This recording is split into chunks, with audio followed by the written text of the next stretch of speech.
आज ना आम्ही मनुदेवीच्या दर्शनासाठी चाललेलो आहे. अरे तुला बिबट्या बघायचा? हा दाखव. खरंच बघायचा? सिरियसली बिबट्या आहे? Seriously बघायचा. इकडे कायदा मला तर एवढा खतरनाक रस्ता लागलेला आहे ना, पूर्ण चिखलाचा रोड आहे. जीवाराला ट्युशनला जायचं. हो खूप. मग चला आपण छापाकाटा करू. पहिले ना आपण ही लिंबूवाली ओपन करू भाऊ, कारण आम्ही ना लय एक्साइटेड आहे आईस्क्रीम ओपन करायला. पूर्ण लिंबू आहे तर ना आंब्याची ओपन करू. हा आंबा.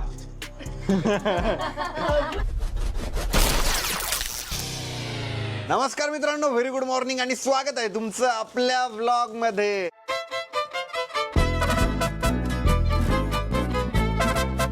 सो गाईज आज ना आम्ही मनुदेवीच्या दर्शनासाठी चाललेलो आहे. मनुदेवीच्या मंदिराच्या आजूबाजूचं जे वातावरण आहे ना, ते पावसाळ्यात एकदम भारी झालेलं असतं.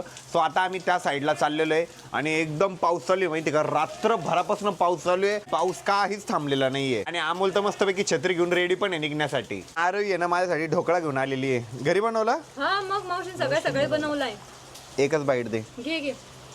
सोबत पण घेतलेलं आपल्याला तिकडे खायला. काहीच आम्हाला गाडीपर्यंत जायचंय तरी आम्हाला छत्री लागते, कारण माझ्या हातात कॅमेरा वगैरे. आणि सकाळी सकाळी ना काका मस्तपैकी उठले आणि काकानी ना आपली गाडी पण वॉश केलेली आहे. मस्त क्लीन केली गाडी. हे बघा, मस्त गाडी वॉश करून वायपर वरती करून ठेवलेले. लावण्य आणि मावशीनी ना सेम आउटफिट वेअर केलेले. बाबू माहिले की मस्त मॅचिंग आहे.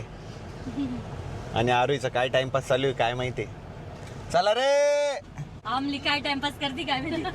तर आता आहे ना मनुदेवीला जो रस्ता जातो ना, त्या रस्त्याला आम्ही लागलेलो आहे. पूर्ण सिंगल रस्ता आहे आणि मस्त पाऊस चालू आहे. समोर चालली मावशीची लालपरी. मावशीला तिच्यातच बसवून देऊ. लालपरी मध्ये ना मनुदेवीला जाता जाताच आहे ना, इकडे लेफ्ट साईडला आहे ना जगन्नाथ महाराजांची समाधी आहे. तर आम्ही आता त्या साईडला चाललेलो आहे. तर आता ना आपण मंदिराजवळ आलेलो आहे. ह्या साईडला मंदिर आहे आणि इकडच्या साईडला आहे ना ओपन स्पेस पण आहे. पावसाळ्यात आहे ना इथलं वातावरण पण खूप भारी झालेलं आहे. इकडे एक वॉटर पार्क पण आहे.